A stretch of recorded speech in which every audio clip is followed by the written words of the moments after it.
Hello, friends. My name is Steve, and this is Steve Talks Books. Are you in a reading slump? Are you trying to avoid going into a reading slump? I'm going to share my top 5 ways that I've avoided or get out of reading slumps.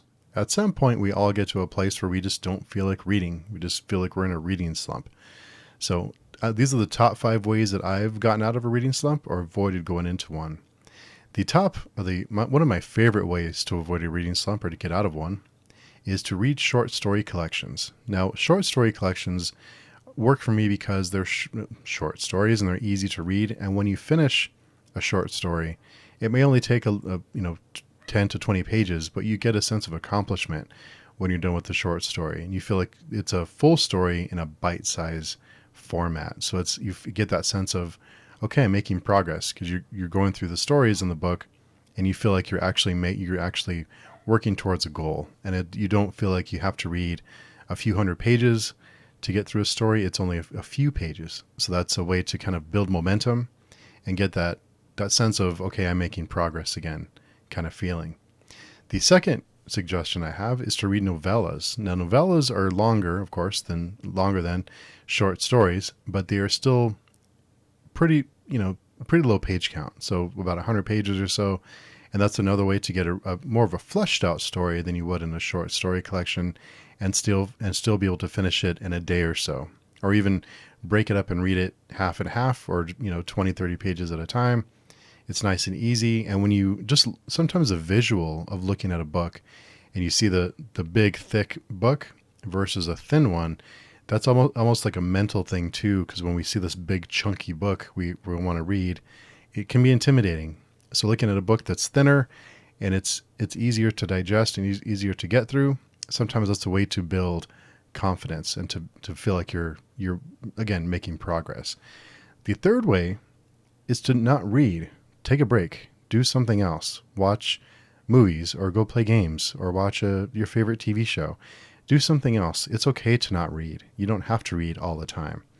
So sometimes your brain just needs a break. You, for whatever reason, need a break. There's things going on in your life that you need your attention or that you have to take care of, or you just don't feel like reading. Take a break. It's okay to take a break. We all need breaks from time to time. If you're committed to a group or you're reading a book with friends, you'd be surprised how understanding people can be if you just tell them, hey, I'm having kind of a rough time. Can we just postpone this for a while? So I think since we've all been through these situations, I think we're pretty empathetic with these kind of things. So you'd be surprised how understanding your friends or people that you're reading the book with will be if that's a concern for you. So I don't think that's something. I think that's something that we worry about a lot.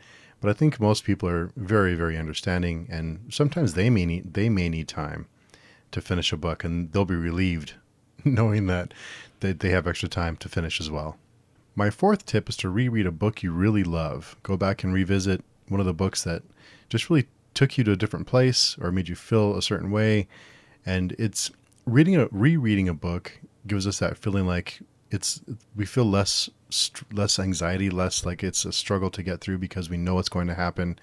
We love the story, and revisiting it will often give us a different perspective on the story.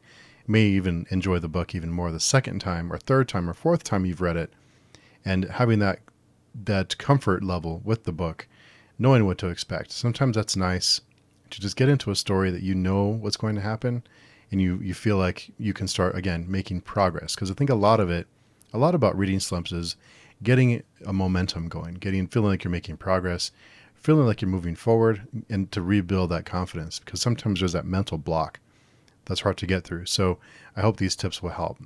And my last tip is to read a book that's outside of the genre you would normally read. So let's say you read lots of horror, you read lots of fantasy, you read lots of thrillers. Try something different. Try a book that's ridiculous. Try a romance book. Try a thriller. Try a horror book. Try something different. Read something you wouldn't normally read. Especially with fantasy and even sometimes with horror, there's a world that is built. And if you go, and sometimes that takes time to develop. If you go into a thriller or something more cozy, it's easier to digest, and it's not as taxing on the brain. And that's tough for me because my brain is not very big. So that's easy. Sometimes it's nice to just get into a thriller when the world is our world and you don't have to build that world. You don't have to know all the rules and everything that's going on. It's already life. Or pick a ridiculous book. Pick a comedy book, or one of those ridiculous romance books, or something that's purposefully ridiculous, that's trying to be ridiculous. Sometimes we can just get out of our normal routine, and sometimes that's nice to just do something different and to get a different story in. And when you go back and you read a ridiculous story like that, sometimes it's good for a laugh and just be a little bit more lighthearted and not take things so seriously. So those are my 5 tips on ways to avoid or get out of a reading slump. I hope they were helpful. Let me know down below what your methods are. If you have any, I'd love to hear about them. Or let me know if any of these have worked for you in the past. I would love to hear about that as well.